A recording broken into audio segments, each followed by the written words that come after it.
There is something you keep meaning to do. You know what it is. And you keep telling yourself, not yet. A little bit more time, a little bit more preparation, when maybe things are more settled.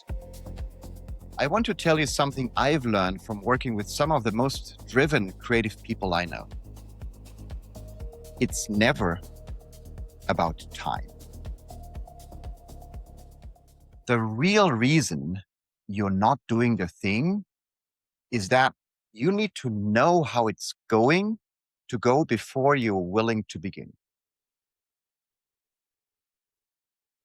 You don't just want to write the book. You want to write a book people love. You don't just want to start the business. You want to start that one that really works. You don't just want to put yourself out there. You want it to land well. And so you wait, you refine, you prepare a little more. Because as long as you haven't started, the dream of how it could go is still perfectly intact. The moment you begin, that dream is at risk. And that risk feels really unbearable. I remember I had a student once, smart, passionate, completely ready. He had his business idea mapped out, the plan, the pitch, everything. But he never launched because he didn't just want to launch a company. He wanted to launch a successful company. So he was waiting for a guarantee that nobody gets before they start. And there's actually a word for it. It's called attachment.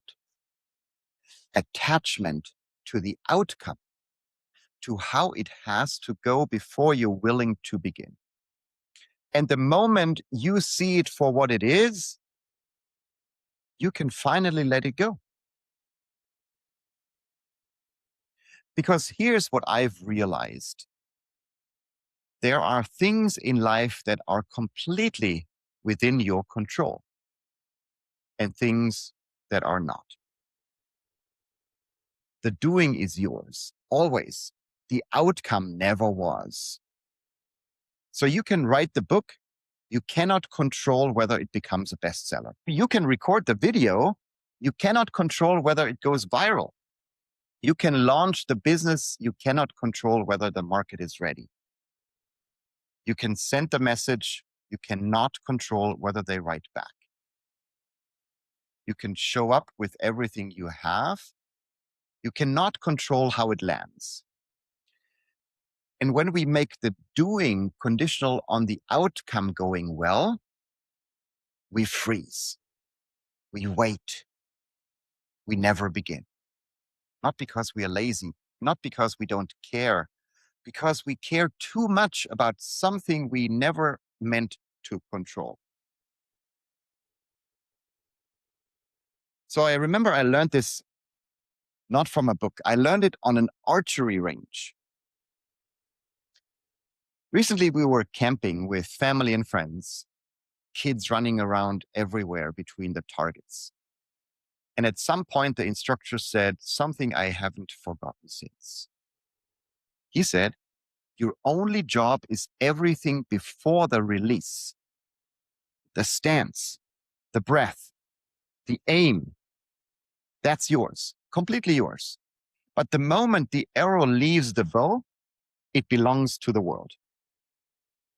The archer who tries to steer it after it's already gone has already disturbed the shot before it happened. So I stood there in those trees and recognized myself immediately. I had been gripping outcomes so tightly for years that the doing itself had become careful and small.